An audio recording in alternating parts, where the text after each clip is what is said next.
दोस्तों, आज हम बात करेंगे बिहार की राजनीति के सबसे विवादित और चर्चित बाहुबली नेता अनंत कुमार सिंह। एक ऐसा शख्स जिसने राजनीति, ताकत, विवाद और दोनों में अपनी अलग पहचान बनाई है। उनकी कहानी है संघर्ष, सत्ता, अपराध और राजनीति का, जिसे समझे बिना बिहार की राजनीति अधूरी है।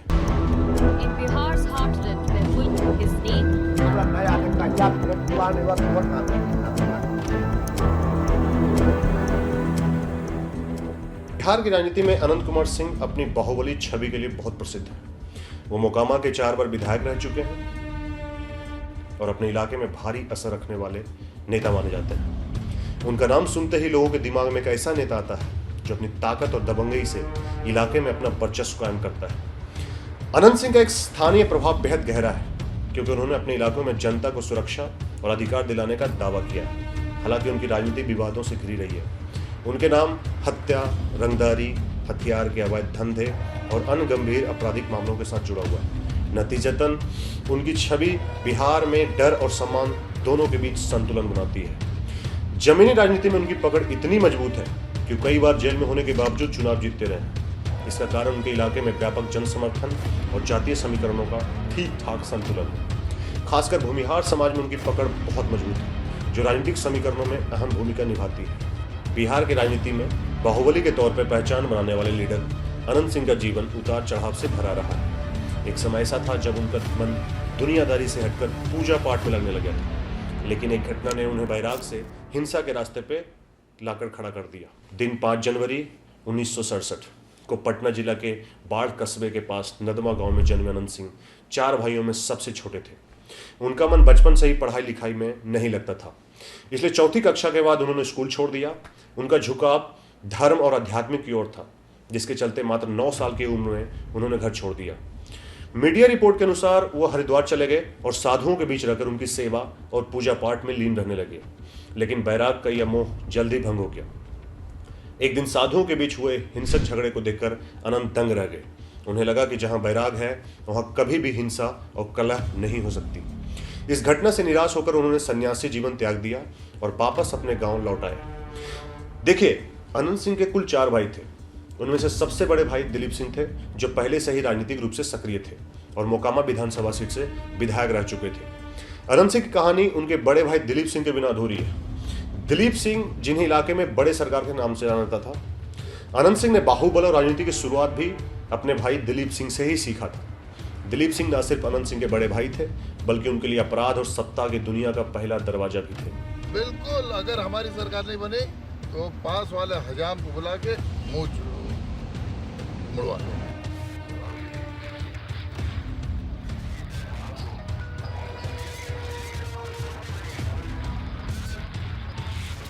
बाढ़ और मोकामा के इलाकों में दबंग के रूप में अपनी पहचान बना चुके थे। उनकी दबंगई का इस्तेमाल पहले कांग्रेस के नेताओं जैसे श्याम सुंदर सिंह धीरज के लिए बूथ कैप्चरिंग जैसे काम करने में होता था। यहीं से उन्होंने समझा कि बाहुबली सत्ता की चाबी है, और दिलीप सिंह, जिन्हें एक समय पर मंत्री के लिए बूथ कैप्चरिंग करनी पड़ती थी, उन्हें एक दिन मंत्री की कोई बात चुप गई। अभी तक मीडिया रिपोर्ट्स में यही बात सामने आई है। जो अब तक कांग्रेस विधायक श्याम सुंदर सिंह धीरज के लिए बूथ कैप्चरिंग करते थे, वो असल में एक पावर ब्रोकर बन चुके थे। उनके पास इलाके की ताकत थी, लेकिन सत्ता नहीं थी। मीडिया रिपोर्ट्स के अनुसार दिलीप सिंह और उनके बॉस श्याम सुंदर धीरज के बीच किसी बात को लेकर अहंकार की लड़ाई शुरू हुई।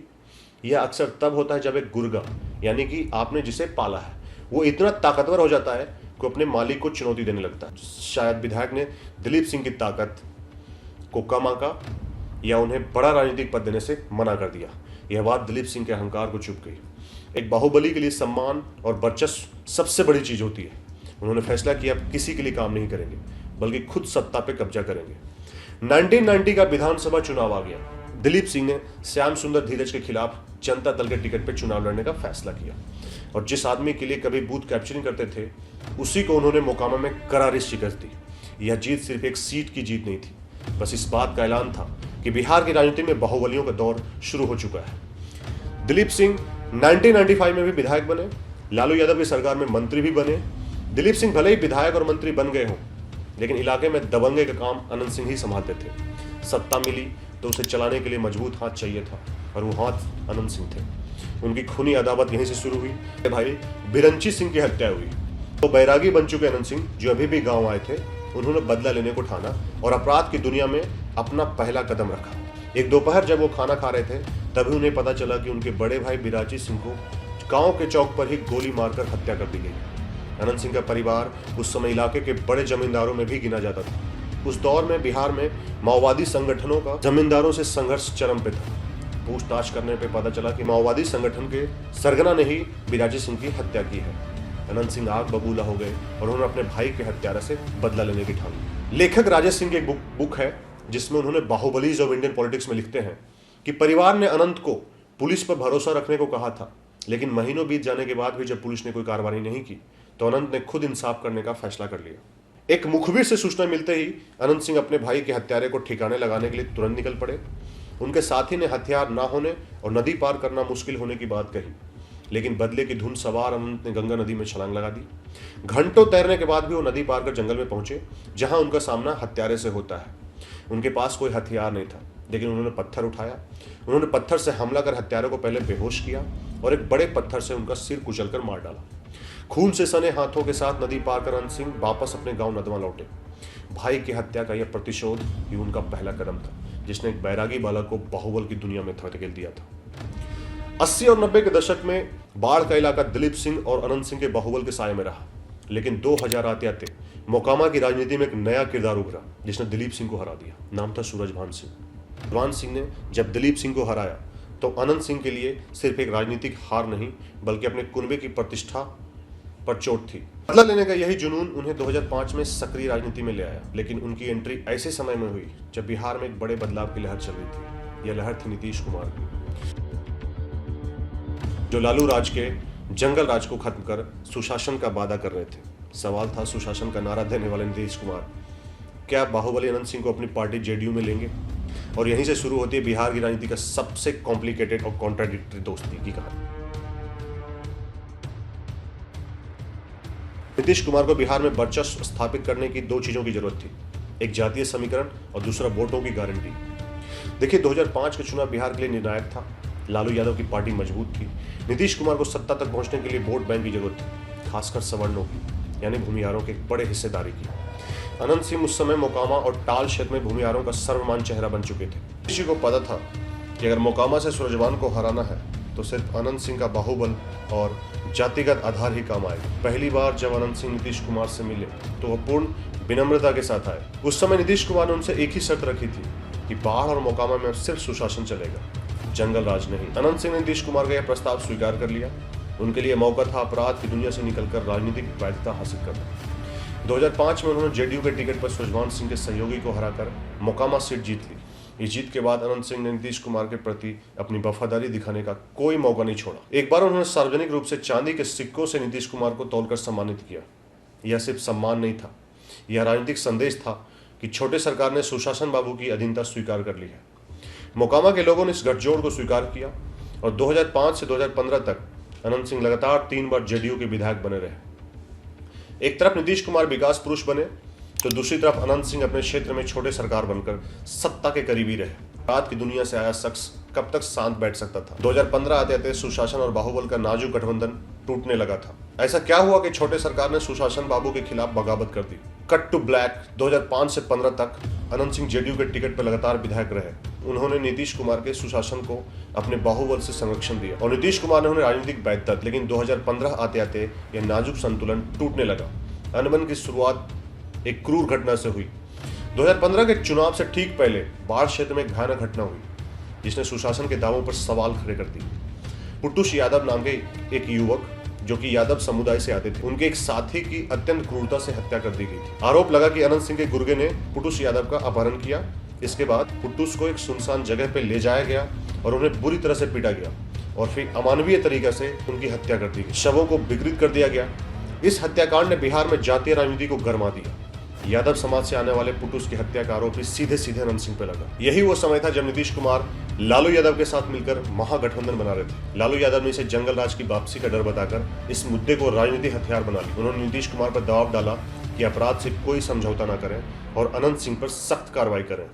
यह नीतीश कुमार के लिए एक अग्नि परीक्षा जैसा था। या तो बाहुबली दोस्त को चुने या सुशासन बाबू की अपनी छवि बचाएं। भारी राजनीतिक दबाव के चलते नीतीश कुमार ने आखिरकार अनंत सिंह के खिलाफ कार्रवाई का आदेश दिया। मोकामा से 3 बार के विधायक रहे अनंत सिंह को पुलिस ने गिरफ्तार कर लिया। मोकामा की राजनीति में यह एक भूकंप जैसा था। अनंत सिंह को जेल जाना पड़ा और जेडीयू ने उनका टिकट काट। जेल जाने और टिकट कटने से अनंत सिंह टूटे नहीं, बल्कि उन्होंने इसे एक स्वाभिमान और भूमिहार समाज के अपमान की लड़ाई बना दिया। उन्होंने जेल से ही मोकामा की जनता को संदेश भेजा कि छोटे सरकार किसी पार्टी के नहीं, मोकामा की जनता के नौकर है, और उन्होंने निर्दलीय चुनाव लड़ने का ऐलान किया। मोकामा का यह चुनाव जब अनंत सिंह बनाम महागठबंधन हो चुका था, तो उनके समर्थकों ने उन्हें मोर्चा संभाला। यह एक बाहुबली की अपनी पूर्व राजनीति आका फॉर्मर पैट्रन के खिलाफ खुली बगावत थी। जब परिणाम आए तो पूरे बिहार की राजनीति हैरान रह गई। अनंत सिंह ने निर्दलीय उम्मीदवार के तौर पर मोकामा सीट जीत ली। उन्होंने महागठबंधन के उम्मीदवार को हराकर यह साबित कर दिया कि मोकामा में छोटे सरकार का व्यक्तिगत वर्चस्व है। इस जीत ने अनंत सिंह को एक बाहुबली से उठाकर जनता का नेता बना दिया, जो बिना किसी के पार्टी के अपने दम पर सत्ता को चुनौती दे सकता था। लेकिन इस जीत का मतलब यह भी था कि नीतीश कुमार और अनंत सिंह के बीच की खाई अब और गहरी हो गई थी। यह खाई 2020 तक जारी रही, जब अनंत सिंह ने आरजेडी के टिकट पर चुनाव लड़ा और नीतीश कुमार के विरोध में खड़े रहे। अनंत सिंह की राजनीतिक यात्रा चाहे जितने भी उतार चढ़ाव भरी रही हो, लेकिन उनकी व्यक्तिगत जीवन और सार्वजनिक छवि हमेशा रहस्य और आतंक से घिरी रही है। मोकामा की जनता उन्हें सिर्फ विधायक नहीं बल्कि छोटे सरकार कहती है। लेकिन यह नाम उन्हें कैसे मिला? जैसा कि हम जानते हैं कि उनके बड़े भाई दिलीप सिंह को बड़े सरकार कहा जाता था। दिलीप सिंह जब विधायक और मंत्री बने, तब छोटे भाई अनंत सिंह ने बाढ़ और मोकामा के टाल क्षेत्र में समानांतर सत्ता चलाई। उनके फैसलों को कानून माना जाता था। स्थानीय कहानियों के अनुसार वो जनता के छोटे मोटे झगड़ों पर मौके पर ही फैसला करते थे। यही वजह थी कि लोग उन्हें सम्मान और भय के मिश्रण के साथ छोटे सरकार कहकर पुकारते, यानी सरकार का छोटा रूप, जिसकी अपनी अदालत, अपना राज चलता था। 2015 की निर्दलीय जीत के बाद अनंत सिंह की राजनीतिक ताकत भले ही बढ़ गई, लेकिन कानून का शिकंजा कसता जा रहा था। और 2019 में उनके खिलाफ सबसे बड़ा और सबसे नाटकीय केस सामने आया। 2019 में पटना पुलिस ने बाढ़ स्थित उनके पैतृक घर पर छापेमारी की। पुलिस ने दावा किया कि अनंत सिंह के घर से AK-47 राइफल, 2 हैंड ग्रेनेड और भारी मात्रा में कारतूस बरामद हुए हैं। AK-47 का मिलना कोई सामान्य अपराध नहीं था। पुलिस ने उनके खिलाफ भारत के सबसे सख्त कानूनों में से एक गैर कानूनी गतिविधि रोकथाम अधिनियम UAPA के तहत मामला दर्ज कर लिया। एक विधायक पर UAPA लगना बिहार की राजनीति में अभूतपूर्व था। अनंत सिंह ने हमेशा इन आरोपों को खंडन किया। उन्होंने दावा किया कि उनके राजनीतिक विरोधियों और नीतीश कुमार की सरकार की साजिश है, क्योंकि उन्होंने 2015 में बगावत की। उनका आरोप था कि बरामदगी मनगढ़ंत है। आखिरकार इस मामले में कानूनी प्रक्रिया हुई। 2022 में कोर्ट ने अनंत सिंह को दोषी करार देते हुए 10 साल की कैद की सजा सुनाई। सजा के चलते अनंत सिंह की विधायकी रद्द हो गई। अनंत सिंह जेल चले गए, लेकिन मोकामा पर उनका वर्चस्व खत्म नहीं हुआ। उन्होंने अपनी राजनीतिक विरासत को अपनी पत्नी नीलम देवी को सौंप दिया, जिन्होंने 2022 के उपचुनाव में आरजेडी के टिकट पर चुनाव लड़ा और मोकामा सीट पर सिंह परिवार की जीत को बरकरार। 2022 में विधायकी रद्द होने के बावजूद मोकामा की राजनीति में अनंत सिंह की पकड़ बनी रही। 2024-25 में एक बार फिर चुनाव आया और अनंत सिंह जेल से बाहर आकर फिर से चुनाव लड़ने की तैयारी में थे, इस बार जेडीयू के टिकट पर। लेकिन छोटे सरकार का विवादों से नाता कभी छूटा नहीं। 2022 में विधायकी रद्द होने के बावजूद मोकामा की राजनीति में अनंत सिंह की पकड़ बनी रही। 2025 में एक बार फिर चुनाव आया और अनंत सिंह जेल से बाहर आकर फिर से चुनाव लड़ने की तैयारी में थे, इस बार जेडीयू के टिकट पर थे। लेकिन छोटे सरकार का विवादों से नाता कभी नहीं छूटा। मृतक के परिजनों ने सीधे तौर पर अनंत सिंह पर हत्या का आरोप लगाया। उनका कहना था कि पहले गोली मारी गई और फिर गाड़ी से कुचला गया। इस हत्याकांड ने पूरे चुनाव आयोग को एक्शन में ला दिया। पुट्टूस यादव हत्याकांड की तरह ही एक बार फिर राजनीतिक दबाव बना। जेडीयू प्रत्याशी अनंत सिंह को चुनाव के बीच में ही गिरफ्तार कर लिया गया। अनंत सिंह को न्यायिक हिरासत में भेज दिया गया, यानी मोकामा का बाहुबली, जिसने अपने दम पर राजनीति की, एक बार फिर जेल की सलाखों के पीछे से चुनाव लड़ रहा है। अनंत सिंह की कहानी खत्म होने का नाम नहीं लेती। उनकी जिंदगी उनके भाई दिलीप सिंह की विरासत से शुरू होकर बूथ कैप्चरिंग, मंत्री पद, मुख्यमंत्री से दोस्ती, बगावत, AK-47, अब एक और हत्याकांड के आरोपी तक फैली हुई है। यह सिर्फ एक बाहुबली की कहानी नहीं, बल्कि उस भारतीय राजनीति की कड़वी सच्चाई है जहां बाहुबल, सत्ता और अपराध एक त्रिकोण बनाकर चलते हैं। अनंत सिंह की कहानी महज एक बाहुबली की कहानी नहीं, यह बिहार के अपराध, जाति और सत्ता के उस नेक्सस को दर्शाती है जहां चुनाव बैलेट से कम और बाहुबल के बच्चों से ज्यादा लड़ा जाता है। चाहे वो जेल में हो या बाहर, मोकामा की जनता के लिए छोटे सरकार की सत्ता हमेशा कायम रही है। सवाल यह नहीं कि अनंत सिंह जीतेंगे या हारेंगे, सवाल यह है कि क्या मोकामा की राजनीति कभी सरकार और कानून की साए से बाहर निकलकर जनता के असली मुद्दों पर आएगी। Thank you so much.